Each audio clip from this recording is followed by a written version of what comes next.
Welcome to STPRC digital. हम इस YouTube channel में आपको एजुकेट करते हैं कि किस तरह से आप कनाडा जा सकते हैं। और भी कंट्रीज़ के लिए हम शुरू करेंगे, लेकिन सबसे ज़्यादा जो इस वक्त फैसिलिटेट कर रहा है लोगों को आने के लिए, वो कनाडा है या फिर ऑस्ट्रेलिया है। तो पहले हम कनाडा को डील कर रहे हैं, उसके ऊपर जब हम पूरी सारी चीज़ें बना लेंगे, बता देंगे, तो फिर हम दूसरे कंट्री पे भी जा सकते हैं।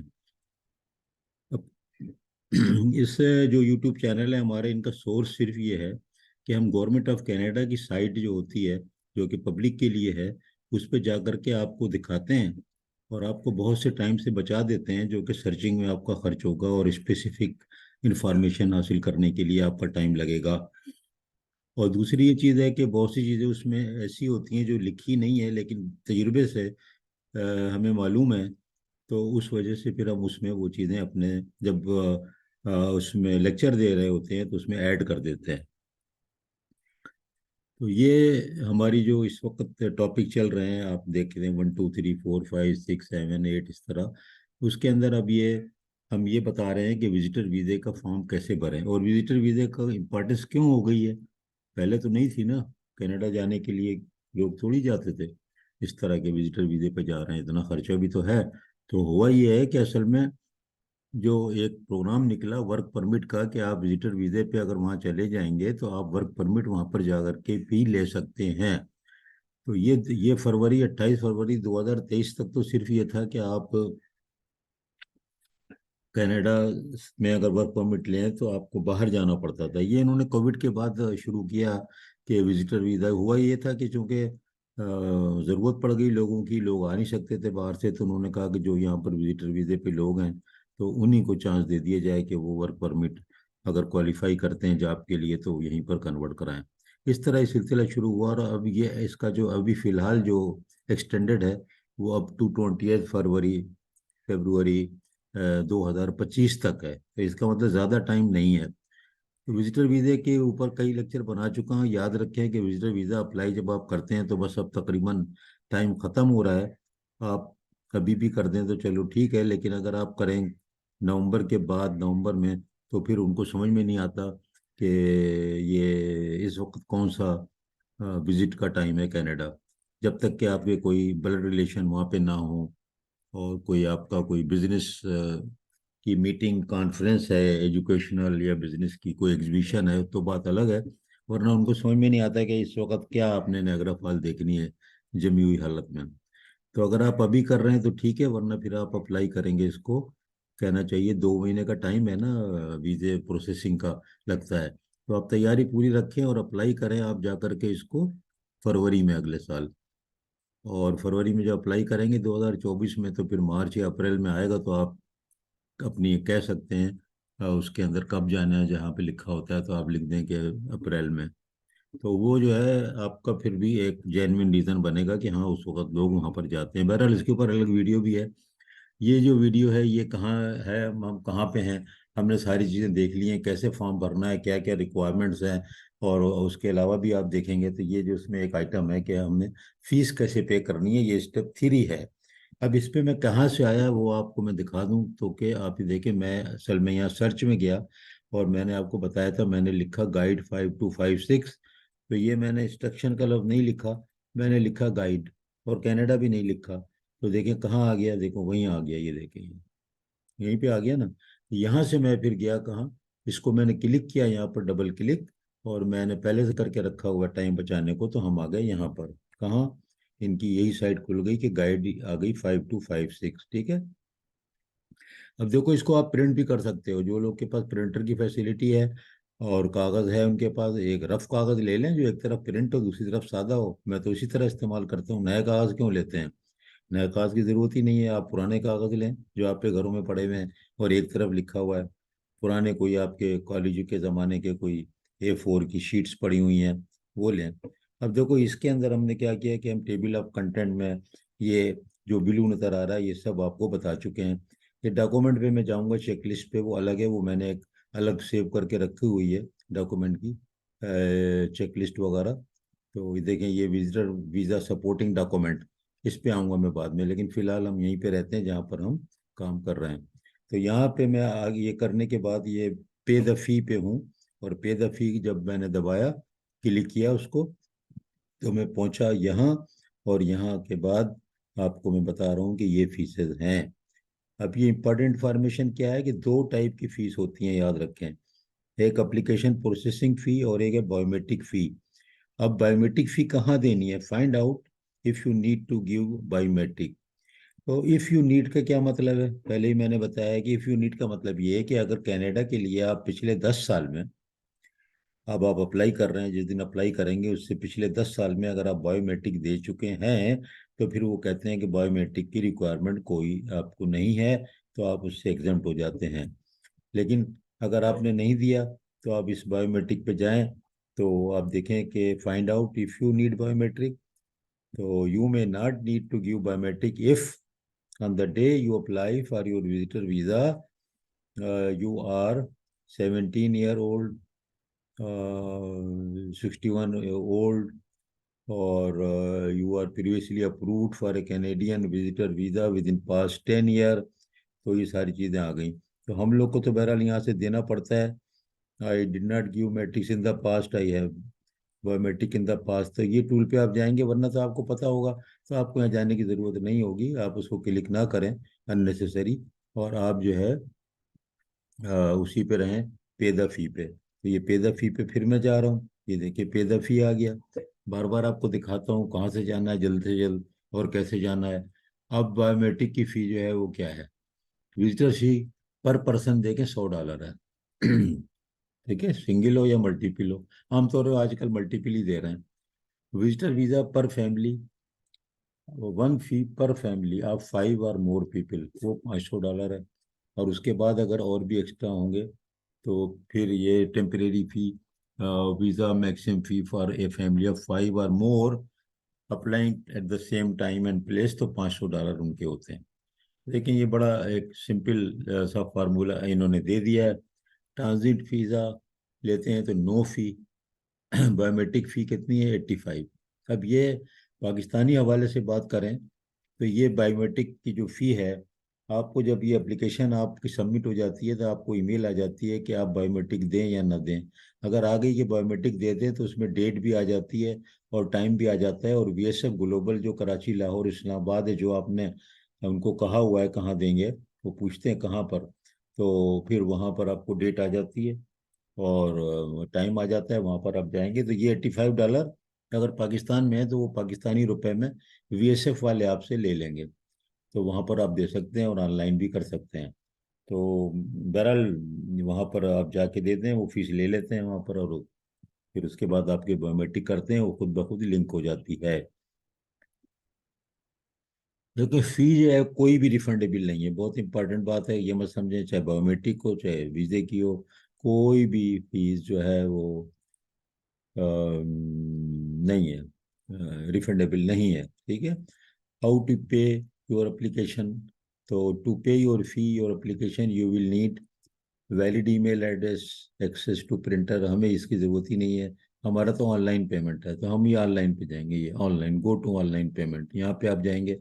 और फिर उसके बाद आप यहाँ से पेमेंट करेंगे, गो टू ऑनलाइन पेमेंट। ये देखें ना, फी पर, ये सब गवर्नमेंट ही मैं बता रहा हूँ आपको। ठीक है। पेपर है हमारा है ही नहीं, ऑनलाइन हमारी एप्लीकेशन है। और step 1, if you are eligible, check your application guide. Step 2, get your payment card ready. ये कार्ड देखें ये। ठीक है। क्रेडिट कार्ड, डेबिट कार्ड तो ये सारी लेते हैं जिनके ऊपर, पाकिस्तान के भी हर बैंक के डेबिट कार्ड पे वीज़ा या मास्टर कार्ड है, तो वो डेबिट कार्ड भी चलेंगे। तो आप उससे फी पे कर दें। ये देखें ना, टेम्परेरी रेजिडेंट टू परमानेंट, अगर ये है, ये अलग केस है, इसको छोड़ दें अभी, अभी बाद में हम लोग जाएंगे। तो ये रिसीट जो आएगी इसकी एप्लीकेशन के साथ अटैच करें। लेकिन हमारा ये जो आपका, अगर ऑनलाइन करेंगे ना, तो फिर ये सब मसले ख़त्म हो जाते हैं, वो ऑनलाइन खुद ब खुद लिंक हो जाता है। तो ऑनलाइन आप पेमेंट करेंगे, क्यों, पाकिस्तान से कोई ऑप्शन नहीं है, आपने ऑनलाइन ही पे करना है। ठीक है। अब ऑनलाइन जब आपने फी पे कर दी तो उसके बाद आपका आ जाएगा step 4। We will continue processing your application after you send the missing fee. Fee पूरी होनी चाहिए, कोई मिसिंग है तो एक्स्ट्रा, यानी कि वो बताते हैं आपको, फर्दर आपने कम भेज दी तो वो आपको कहेंगे इतनी और भेजो। आपने बहुत ज़्यादा भेज दी तो रिफंड भी मिलता है। लेकिन याद रखिए, अगर आपकी जो जितनी फीस आपकी एप्लीकेबल है ना, उसका रिफंड नहीं मिलता। अगर आपने गलती से ज़्यादा कर दिया, 200 की जगह 400 पंच हो गया, तो वो फिर एक्स्ट्रा है, वो मिल जाएगा। लेकिन आपने कर दिया 200 की जगह 100, या 100 की जगह 80 टाइप हो गया, तो फिर वो आपको कहेंगे कि $20 और भी जमा करें। तो फिर आप उसमें इसी तरह ऑनलाइन जमा कर देंगे। ठीक है, फिर सबमिट एप्लीकेशन जो है का स्टेप आ जाता है। तो वो फिर आप सबमिट कर देते हैं एप्लीकेशन ऑनलाइन। और फोटो वगैरह सब आप अनलोड ही हमारे यहाँ, आप तो वीज़ा सेंटर जाना ही नहीं है। तो जो इसमें ऐसी चीज़ें लिखी हैं आप उनको छोड़ दें, इसीलिए मैं एग्जैक्ट साइट दिखा रहा हूँ। तो document checklist, make sure you complete the document checklist IM5484 और include in it with your application forms and supporting document. याद रखें, सपोर्टिंग डॉक्यूमेंट आपको तो उसमें अटैच करने ही करने हैं, प्रोविजन होता है ऑनलाइन में।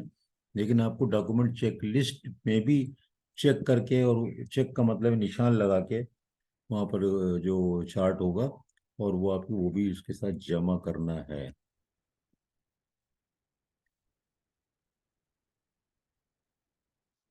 Make sure you complete the document checklist and include it with your application forms. ठीक है।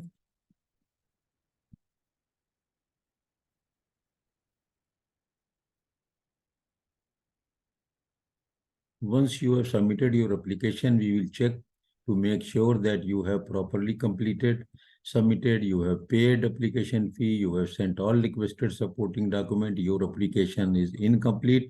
We will return it to you. We will not create a file and we will not keep. याद रखो, review decision अभी इसमें इतना मैं आपको नहीं ले जा रहा। अराइवल इन कनाडा यहाँ तक भी अभी छोड़ दें। अभी मैं यहीं पर रहते हैं हम लोग, हम फी के उस पे हैं, तो हम फी में ही तक ही रहते हैं कि फी जो है वो आपको नटशेल में बता दूं कि ऑनलाइन पेमेंट पे जाएं, और जाने के बाद वहाँ पर फी को पे करें अपने डेबिट कार्ड या क्रेडिट कार्ड से। और बायोमेट्रिक की फ़ी आमतौर पे जो आएगा आपको कहाँ पर देना है, जहाँ आपने लिखा है कौन सा शहर, 3 ही है पाकिस्तान में, कराची, लाहौर, इस्लामाबाद। तो वहाँ VSF ग्लोबल के ऑफिस में जो अपॉइंटमेंट आपको मिलेगा उसके हिसाब से जाएंगे, और वहाँ पर वो फीस भी ले लेते हैं। तो ये ऑनलाइन भी पे होती है और जाके भी होती है। लेकिन फिर भी जैसे आपको उसमें जो आपके ईमेल में लिख के आएगा कि कब जाना है, कहाँ जाना है, कैसे पे करना है, तो वैसे ही करिएगा। अगर ऑप्शन हो कि जाके भी कर सकते हैं तो ठीक है। अगर वो कह रहे हैं नहीं आप ऑनलाइन यहाँ पर पे करें तो वहाँ पर पे करें। तो जो भी आपको ईमेल आती है ना, वो बहुत गौर फिक्र से उसको पढ़ना है और बिल्कुल उसी हिसाब से अमल करना है। ना कुछ ज़्यादा करना है ना कुछ कम करना है। वरना देखें, सब चीज़ असल में सॉफ्टवेयर बेस है ना। तो अब आप ये मत समझे कि ह्यूमन इंटेलिजेंट माइंड वहां पर बैठा हुआ है और वो कह रहा है हाँ यार ये इससे हो गया होगा गलती से, कोई बात नहीं, यूं कर लो, यूं यूं, ये नहीं हो रहा। ये तो जो सॉफ्टवेयर का मसला यही बहुत टेढ़ा है कि वो बस आपके जो की वर्ड्स हैं उसको ही पिक कर रहा है, और वो आगे से जो है एक्शन लेके आपको जनरेट कर रहा है। ईमेल वगैरह कोई लिख नहीं रहा है। तो इसलिए जो है ये ज़रूरी है कि आप हर चीज़ को गौर से पढ़ें जो ईमेल आती है, फिर आप उसको सबमिट कर दें। तो ये पूरे स्टेप जो थे ना, देखें ये तकरीबन कंप्लीट हो गए। हम यहाँ पे देख लेते हैं, ये वाले में यहाँ पर ये चेकलिस्ट हो गई, ये सर्च और कंप्लीट द एप्लीकेशन। तो आपको मैं यहाँ वापस ले जाता हूँ, बल्कि यहाँ पे जाते हैं, देखें यहाँ से वापस आए, गाइड, गाइड। तो देखिए ये सारे पॉइंट मैंने कवर किए हैं, सबमिट एप्लीकेशन भी कवर कर लिए, और ये सारे पॉइंट भी मैंने इसी के साथ कर लिए। तो ये इनका कलर चेंज नहीं है, लेकिन ये मैंने छोड़ दिया है, इसको मैं अब अलग से इसके बाद करूँगा। तो उम्मीद है कि ये आपको विजिटर वीज़े की पूरा फॉर्म भरना आ जाएगा, फॉर्म उसको भर लीजिएगा, और बहुत ज़्यादा पैसे ज़ाय ना कीजिएगा। आप लोग पढ़े लिखे लोग हैं तो फिर इसको आप लोग उसी तरह से हैंडल करें कि ये आपके लिए कोई बड़ा मसला नहीं है, कोई बहुत बड़ा काम नहीं है। तो ये सारी चीज़ें बहुत इम्पोर्टेंट हैं। तो मैंने आपको एप्लीकेशन फॉर्म का बता दिया, मैंने फैमिली फॉर्म का बता दिया, और जो रिप्रेजेंटेटिव वाली बात मैंने नहीं की, रिप्रेजेंटेटिव क्यों हायर करना है जबकि आप खुद फॉर्म भर रहे हैं, कोई रिप्रेजेंटेटिव ना रखें। आप रिप्रेजेंटेटिव को जब भी ज़रूरत है जबकि आपके पास या तो वक्त नहीं है या आपको बिल्कुल समझ में नहीं आ रहा है, तो उस वक्त आप करें। अगर आप पढ़े लिखे हैं तो आपको कोई ज़रूरत है नहीं। तो इसके साथ ही हम इसको ख़त्म करते हैं। और अब मैं इसके बाद गैदरिंग डॉक्यूमेंट या डॉक्यूमेंट रिक्वायर्ड या सपोर्टिंग डॉक्यूमेंट और चेक लिस्ट पे जाऊंगा। याद रखें, check list is the part of the application package. ठीक है। चेक लिस्ट, उसका एक नंबर है। वो नंबर जो है, वो नंबर हमेशा फॉर्म के नीचे लेफ्ट हैंड साइड पे लिखा होता है। जो ये है ना, IMM 5257, ये फॉर्म के नीचे लेफ्ट पे लिखा होगा, बहुत बारीक से लिखा होता है। मेरा ख्याल है कि 8 नंबर के फॉन्ट होंगे।